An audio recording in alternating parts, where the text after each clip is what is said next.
탄핵 문제가 참 아주 델리키타하고 미묘한 문제인데, 지금 헌법재판소가 8인으로 구성되어 있습니다. 8인으로 구성되어 있는데 6명이 찬성을 해야, 8인 중에서, 헌법재판관 중에서 8명 중에서 6명이 찬성을 해야 이게 인용이 돼서 대통령이 파면하게 됩니다. 네. 근데 지금 얼마 전에 이진숙 방통위원장을 탄핵 문제를 기각을 냈죠. 근데 이진숙 이 헌재의 문제가 뭐냐 그러면요, 미국이나 일본에는 소위 대륙법을 중요시하는 나라에서는 헌법재판소를 두지 않고, 일본 같은 데는 최고 이제 그 재판소, 미국 같은 데는 연방대법원. 그러니까 그들이 이 헌법 문제나 모든 것을 다 심의하고 위헌 문제를 다룹니다. 그러니까 한국이 헌법재판소가 있는 게 좀 특이한 경우가 되는데, 이 이진숙 방통위원장을 심의할 때 보면은 8명 중에서 6명이 인용을 해야 이진숙을 파면할 수 있는데 4대4 딱 갈려가지고 이진숙 탄핵은 기각이 됐죠.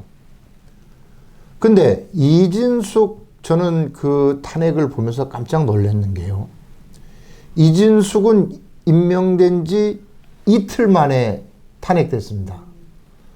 그럼 헌법재판소에서 이건 논의할 것도 없는 거예요. 이틀 동안 뭐를 했다고 그 방통위원장을 탄핵을 합니까? 이건 민주당이 29번의 탄핵을 하는 아주 정략적이고 정치적인 탄핵이기 때문에, 소위 윤석열 정권을 마비시키겠다는 의미로 한 거기 때문에 당연히 8대 0으로 기각을 해야 되는 게 옳다고 생각했습니다. 그런데 4대4로 딱 갈리는 걸 보고, 이거 헌법재판소가 정치재판을 하고 있구나. 헌법재판소는 헌법 문제에 대해서 최고의 권위를 가지지 않습니까? 무엇보다도 한국의 대법원보다도 더 위에 있는 것 같아요. 왜냐하면 헌법의 위헌 문제를 다루는 문제니까. 그러니까 거기에 또 대통령을 탄핵을 하면 파면할 것인가 말 것인가를 결정하는 아주 중차대한 결정을 해야 되는 헌재가 길거리에 사람들의 숫자를 세고, 그 다음에 바람이 어느 방향으로 부는가에 대해서 관찰을 하고, 또 이번에 그 아주 특이한 게 헌법재판소 내에 TF팀이라는 게 있다는 거예요. 저는 그걸 보고 헌법재판소가 대한민국 최고의 헌법기관이고 그런데 TF팀이 뭘 한다는 얘기입니까? 그러면 그 헌법재판소 평의의 회의를 왜 해요? 물론 TF팀이라고 하는 것은 준비 자료를 하고 서면을 검토하고 그런 게 있지만, 이번에 그 헌법재판소 대리께서 말씀하신, 문영배 재판장께서 하신 그 말씀에는 TF팀이 굉장히 중요하게 그 결정을 보는 것 같아요.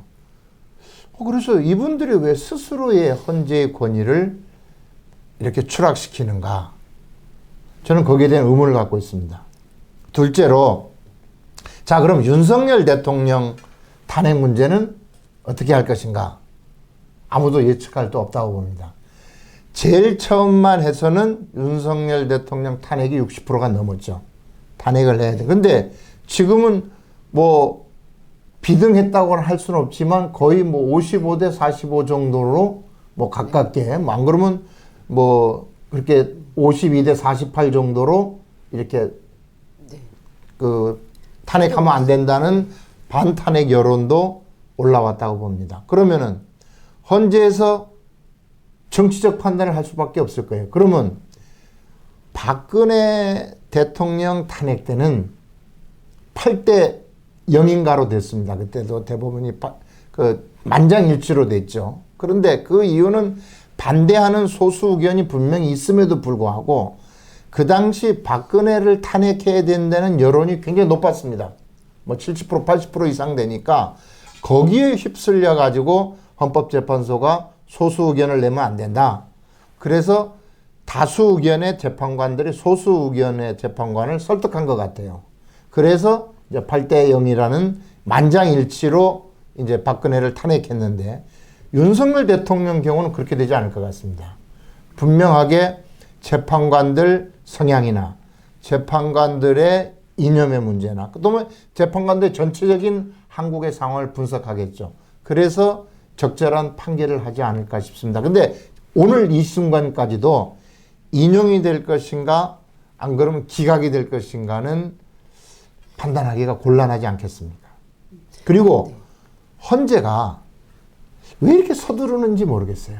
서두를 이유가 하등이 없거든요. 그러면 왜 그런지 모르겠다고 하셨지만 그 헌재에서 왜 서두른다고 보세요?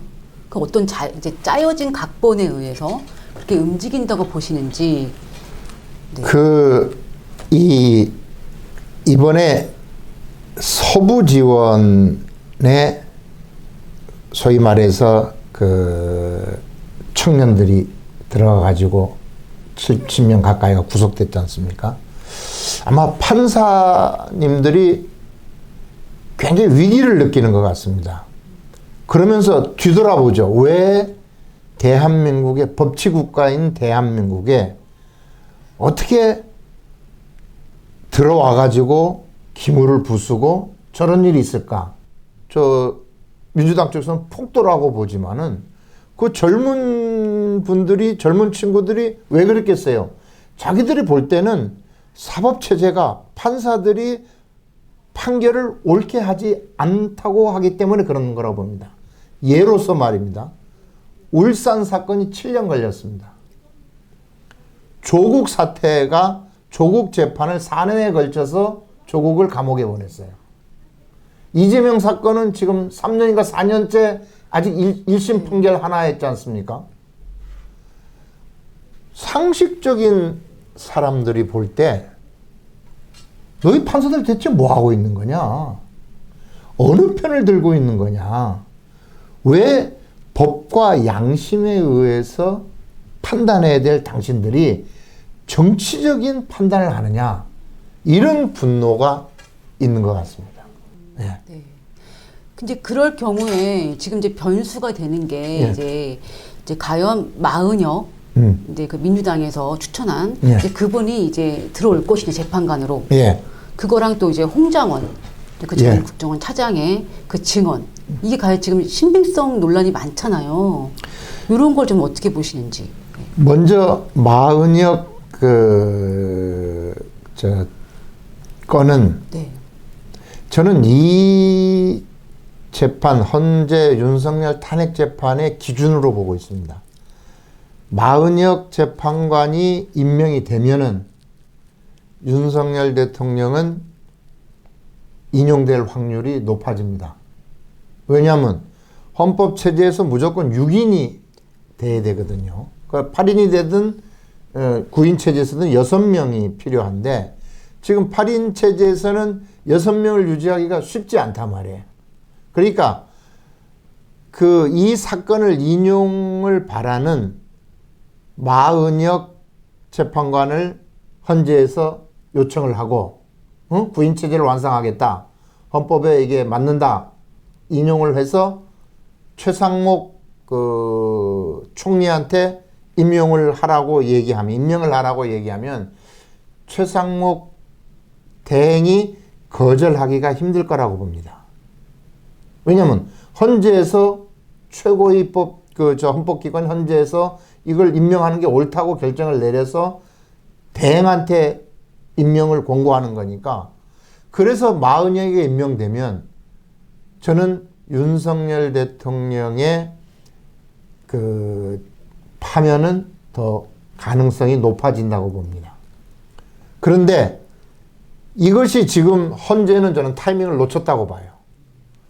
왜냐하면 이걸 진작 결정해가지고 최상목한테 해야 되는데 지금 이러는 사이에 이 반탄핵 시위가 규모가 커졌고 광주 같은 데만 해도 3만 명 대 10,000명, 광주에서 3만 명이 모인다고 하는 것은, 그 탄핵 반대 세력이 모인다는 것은 그건 어마어마한 사건입니다. 그 다음에 대구 같은 데서도 대구 생군이로 올림픽 때보다 더 많이 모였다는 거 아닙니까? 물론 옛날 김영삼, 노태우, 김대중 선생이 대선 때, 그때는 뭐 수영에서 100만 명, 뭐 여의도에서 100만 명, 그 다음에 뭐 이렇게 딱 모일 때 100만 명씩 모였단 말이에요. 그렇지만은 지금은 이렇게 고도화된 사회에 저렇게 수만 명이 모여든다고 하는 것은 쉽지 않은 일이거든요. 그런 사이에 이런 반탄의 세력을 헌재가 사실 키워준 격이 됐습니다. 그렇기 때문에 지금 헌재가 마흔역을 임명하는데 타이밍을 놓친 거 아닌가. 지금 만약 임명을 강행한다 그러면은 누구든지 헌재가 저희가 있다고 보겠죠. 그러니까 타이밍을 놓친 거 아닌가 하는 생각이 들고요. 홍장원의 진실, 이 홍장원이 참 재밌는 분인데, 네.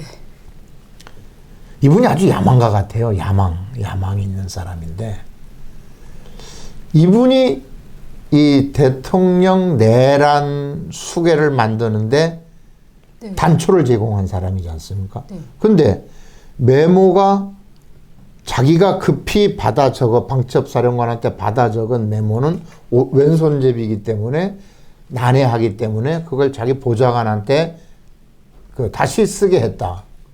근데 이 메모가 언론에 따라서는 2개, 3개, 4개까지 있다는 거예요. 네. 그 다음에 원본을 보여준 적은 없습니다. 다 카피, 이렇게 복사본이라든지 이런 건데, 홍장원 국정원 차장이 이번 또 조태용 원장이 증언에 의하면 박지원이나 박선원 의원한테 인사청탁을 7번이나 했다는 거 아니에요. 7번이나 인사청탁을 야당 의원들한테 이렇게 한다고 하는 것은 상당히 이분이 이 야당화되어 있는 공무원으로서 지켜야 될 공무원은 정당에 가입할 수 없지 않습니까? 그 다음에 어느 정당에 의견을 자기가 표하면 안 됩니다. 대한민국 공무원은. 그런데 그것도 고급 공무원이, 국정원에 있는 공무원이 야당 의원한테 로비해서 자기 인사청탁을 한다. 그리고 이번에 계엄 사태가 대통령한테 전화를 받아서 싹 잡아들여라. 전부 체포해라. 윤 대통령은 했다고 하지 안 했다고 했죠. 네. 아니, 통화는 했다고 했지. 네. 통화는 했다고 했는데 싹 잡아들여라. 뭐 이런 얘기는 안 했다는 거죠. 그렇지만은 나는 홍장원이 이 사건을 증폭한 그런 점이 많이 보입니다. 그러니까 홍장원이 뭐라고 그랬냐 그러면 원장한테 CCTV 다 이제 밝혀라 그러니까 헌재가 요구하면 밝히겠다고 국정원에서 그렇게 얘기했습니다. 그러니까 저는 홍장원의 이 메모가, 그 다음에 또 중요한 것은 메모를 쓴 사람이 누구냐 밝혀라 그러니까 그건 못 밝힌다 그랬어요. 네. 그러니까 홍장원이 너무 자기 위주의 자기 처세를 위한, 그 다음에 자기 합리화를 위한 것들 때문에 메모의 진실성이 옅어지고 있다고 생각합니다. 근데 이게 만약에 지금 논란이 계속 된다면은 사실은 탄핵된 이유도 없잖아요. 탄핵됐다는. 왜냐면 이걸로 탄핵이 된 건데, 사실은 결정적으로요. 네. 우리가 탄핵 행위도, 이 계엄 행위도 굉장히 참 우리가 뜬금없지 않습니까? 이 시대에 무슨 계엄 이랬겠지만은 이 헌재 얘기가 다시 나오는데, 헌재에서 그럼 당신이 왜 계엄을 했느냐? 계엄을 한 이유를 명백하게 밝혀야 됩니다. 계엄을 한 원인이 있을 거 아니에요. 그 원인을 밝혀내가지고 왜 했느냐 안 했느냐의 합당성을 따져가지고 인용할 거냐 기각할 거냐를 결정해야 됩니다. 그런데 이 계엄을 하게 된 원인에 대해서는 전혀 반론의 기회도 주지 않고 계엄한 행위 자체만 갖고 내란의 수계로 몰아가고 있는 거죠. 저는 헌재가 그렇게 일방적으로 하면 안 된다고 봅니다. 네. 그러면 이제 결과적으로 이제 그러면 지금 말씀 들어보면요. 기각이 될 가능성이 높아 보이지 않나 기각이 될 싶어요. 가능성도 없지 않죠. 지금 왜냐하면 지금 이번 이진숙 사건으로 보면 4대 4지 않습니까? 그럼 이 두 분이 더 이 인용 쪽으로 와야 되는데 지금 상황에서 이 두 분이 인용 쪽으로 가기가 쉽지 않을 거라고 봅니다. 그 다음에 이번 재판은 박근혜 재판 때하고는 달리 굉장히 헌재의 재판관 한 분 한 분의 모든 속성이나 이념이나 그 다음에 행위 자체나 모든 게 다 드러나 있어요. 네. 뭐 심지어는 뭐 문영배 재판관의 과거 문제도 막 나오고 무슨 무슨 향판이다 뭐 실력이 없다 뭐 이런 얘기들도 다 나오고 이미선 재판관의 무슨 주식했는 문제나 이런 것들 막 나오지 않습니까? 그런 것들을 볼 때 이번 재판관들의 성향, 이 역사적인 이 판단의 근거는 아마 굉장히 오래가리라고 봅니다. 그렇기 때문에 쉽게 그렇게 결정하기가 그것도 6명이나 해야 되는데 쉽지 않을 거라고 봅니다. 제가 원칙에 충실해야 됩니다. 저는 이 보수 우파의 가치가 뭐냐? 우파의 가치는 원칙을 지키려고 하는 풍적이라고 봅니다. 저는 그래서 헌재가 대한민국 최고의 헌법기관으로서 이런 원칙이 무너지지 않도록 누구나 수긍할 수 있는, 그래 반론도 충분히 들어줬고 그래 소추인의 얘기도 들어줘서 판단했다고 하는 그런 진짜 솔로몬의 지혜를 내는 그런 판결을 해야 된다고.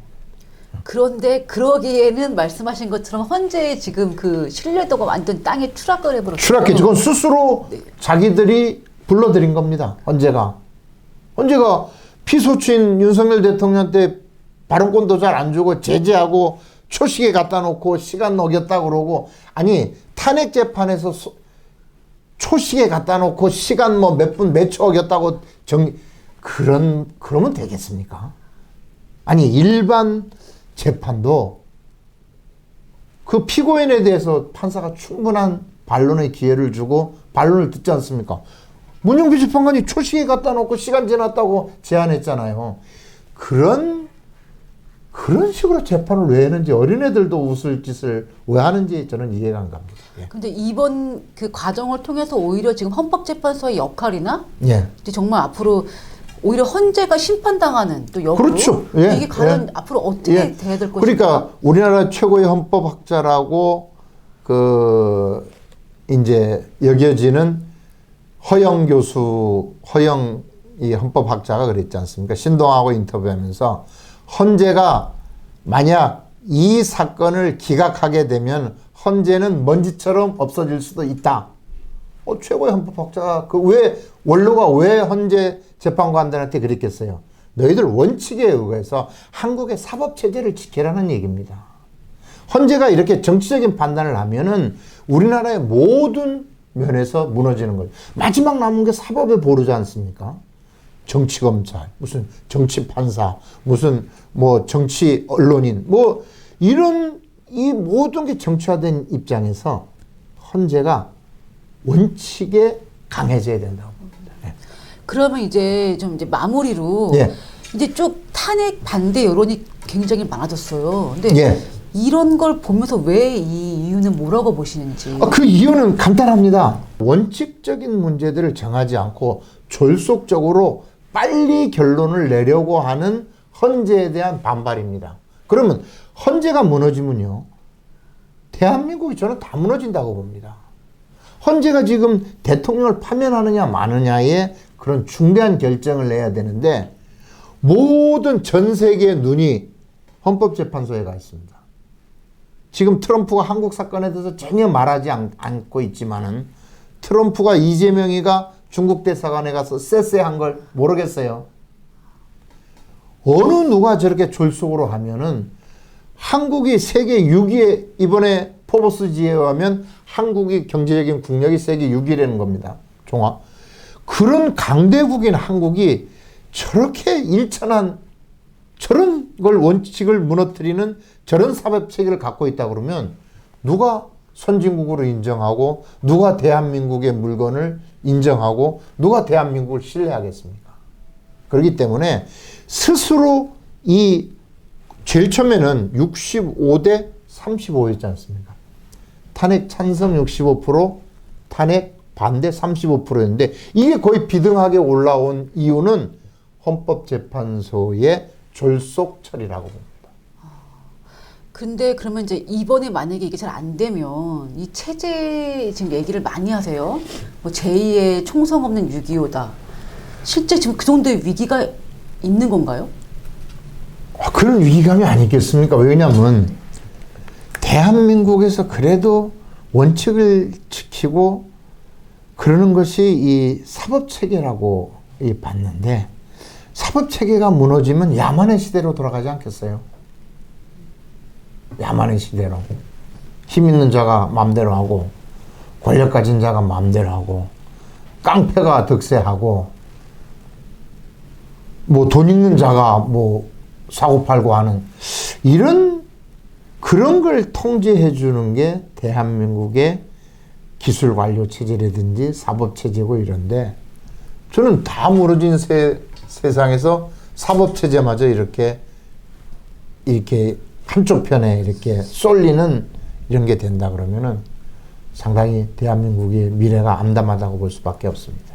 그럼 이제 만약에 두 가지 갈림길에서 윤 대통령이 이제 직무가 복귀가 됐어요. 그럼 그 다음부터는 어떻게 될까요? 이 정국은 개헌으로 혹시 대통령께서 저는 그 윤석열 대통령이 계엄을 한 이유가 민주당이 28번, 9번에 의한 탄핵, 국정을 마비시키고 대통령이 시정연설을 하는데 의원들이 다 나가버리고 그 다음에 대통령 시정연설 할 때 야유를 하고 이런 점을 볼 때 국정을 도저히 그 다음에 예산을 감액하고 대통령이 국정 운영을 하지 못하는 이 상황을 알리기 위해서 했다는 거 아니에요. 또 하나는 이번 계엄령 때문에 한 가지 참 재밌는 사건이 대한민국에 저도 몰랐었는데 이렇게 좌파가 뿌리 깊게 있었나? 이렇게 소위 말해서 이 소위 좌파가 이렇게 넓게 튼튼하게 이렇게 견고하게 있었구나. 이런 모든 것들을 국민들이 알게 하는 계기가 됐다고 봅니다. 또 하나는 앞으로 국회의원을 뽑을 때 어느 정당이든지 일방적으로 몰아주지 않을 겁니다. 국민들이. 왜? 이번 기회에 봤거든요. 어느 정당한테 몰아주니까 이 정당이 입법 독재가 되는 거예요. 입법 독재가 돼서 저는 이 행정권을 하고 대통령을 탄핵시킬 수도 있는 이런 상황으로 오니까 윤석열 대통령이 개헌을 하게 되면 저는 국회에서 대통령 탄핵권을 주면은 대통령한테도 국회 해산권을 줘야 된다고 봅니다. 그리고 지금까지는 5년 단임제를 충분히 실시해 봤으니까 앞으로는 뭐 4년 중임제라든지 안 그러면 여러 가지 정치 체제에 대해서 논의를 하고 저는 제 생각으로는 윤석열 대통령이 2년 6개월 남은 임기를 채우기 위한 정치는 안 할 거라고 봅니다. 왜? 자기 계엄령까지 해서 이런 좌파의 이런 그 현실을 자기가 밝히기 위해서 계엄을 했기 때문에 그런 국민들에 대한 요구를 받아들여서 적당한 시기에 이 문제들을 해결해 나가리라고 봅니다. 그러면 7일 공화국을 여는 그런 역사적 대통령이 될 수도 있겠네요. 그건 이제 또 민주당 측에 현재로서는 민주당 측에 어쨌든 뭐 190명에 가까운 이제 소위 반대 세력들이 있으니까 쉽지 않겠죠. 쉽지 않지만은 이제는 대통령이 국민들한테 호소해야 된다고 봅니다. 국민들한테 이번 사실 계엄령 하기 전에도요. 국민들한테 옛날 노무현 대통령 여러분 내가 대통령 못 해먹겠습니다라고 얘기한 적 있지 않습니까? 정말 이런 실상을 정말 하나하나 대통령이 나와서 설명하고 설득하고 참 이렇게 했다고 계엄령 하기 전에 했다 그러면은 조금 달라지지 않았을까 하는 생각인데 대통령이 지금 감옥에서 벌써 뭐 한 달 이상 이렇게 계시고 그러면서 이 성찰의 시간을 안 갖겠습니까? 성찰의 시간은 것은 자기 뒤를 돌아보는 그런 시간인데 그런 시간을 통해서 대통령이 성숙하고 또 경험을 많이 하고 정말 대한민국을 앞으로 어떻게 이끌어갈 건가 하는 담론을 갖고 나오시리라고 봅니다. 근데 저는 그 예산 탄핵 같은 경우에서는 막 감사원의 막 그런 감사실 그런 예산을 막 아예 그냥 삭감하고 이러면은 공무원 비리 같은 경우는 그렇죠. 아예 뭐 잡을 수도 없고 치안도 경찰도 뭐 예산주 탄핵하고 아니 이번에 그 감사원의 국장이 나와서 울부짖었지 않습니까? 대한민국 감사하는 건 원칙이라고 얘기했잖아요. 공무원들이나 여러 가지 대한민국 세금이 쓰여지는데 왜 감사원이 감사를 못합니까? 하니까 그 문영배 재판관이 참 기가 막힌 얘기 하시더라고 보니까 아 여기는 충성심을 논하는 자리가 아니다. 그렇게 그 사람을 일방적으로 그 국장 감사원 국장을 말도 안 되는 말도 안 되는 그 대통령한테 그 사람이 나와서 탄핵당했는 대통령한테 뭐하러 충성하겠어요? 원칙을 원론을 얘기하는데 문영배 그 재판관의 말을 듣고 야 저분이 생각은 대체 뭘로 하는 것까 하는 생각을 했습니다. 네. 근데 뭐 행정부가 다 마비되니까 실제적으로 구청에서도 일을 안 해요. 아니 안 하겠죠. 예, 당연히 정말. 지금은 뭐 지금은 저는 대한민국이 이렇게 잘 어쨌든 치안이 유지되고 수십만 명 모이고 수만 명이 모이는 이쪽에서도 서로 찬반과 반대가 서로 부딪혀서 유혈사태가 안 일어나고 이런 것들이 대한민국의 경제의 이런 선진국이라고 봅니다. 그러니까 이제 제일 좋은 것이 마지막 남은 사법부가 현명한 판결을 내서 이 난국을 안정시키고 대한민국이 한 단계 더 발전하는 그런 계기를 만들었으면 좋겠습니다. 네, 그러면 이제 끝으로 좀 더 덧붙여서 예. 강조하고 싶으신 말씀이 있다면 부탁드리겠습니다. 저는 이 대한민국은 위대한 국가입니다. 선열들의 피로, 그 다음에 이북이 이남을 침탈해 왔을 때 저는 유송환 의원의 보좌관을 했는데요. 유송환 의원께서 저한테 하신 말씀이 있습니다. 이 대한민국은 선열들의 피로 지켜진 나라다. 예를 들어서 그 당시 공산주의가 됐으면 어떻게 했겠어요, 대한민국이. 너무 끔찍했어요. 너무 끔찍하지 않습니까? 그렇기 때문에 이 세계 유의의 강국, 그 다음에 대한민국의 K전지, K컬처, K푸드, 뭐 여러 가지 반도체에서 전 세계를 표준으로 삼아가고 있고, 앞으로 대한민국이 돈 벌 일이 굉장히 많습니다. K전지나 이런 데에 있어서 돈이 굉장히 많이 번다는 거예요. 결국은 한국의 기술을 인정할 수밖에 없는 이런 거대한 나라, 잠재력이 있는 나라를 이런 탄핵 찬성이다, 탄핵 반대다 이렇게 이 힘을 소비할 게 아니고 정말 현명하게 국민들이 잘 합의할 수 있는 그런 결과가 나타나서 대한민국이 이번 기회를 통해서 한 단계 더 업그레이드 되고 한 단계 더 발전하는 계기가 됐으면 합니다. 그러면 오히려 이번 기회가 이제 위기지만 저는 좋을 거라고 봅니다. 왜냐하면 첫째는 대한민국의 실상을 정면하게 드러냈어요. 자, 지금 현재 군인들 갖고 나라를 지킬 수 없다. 군인들이 질질 짜고 울고 나는 했네 안 했네. 저는 이런 거 보고 너무 참 답답했습니다. 둘째, 대한민국에 이렇게 종북 좌파들이 많이 있구나.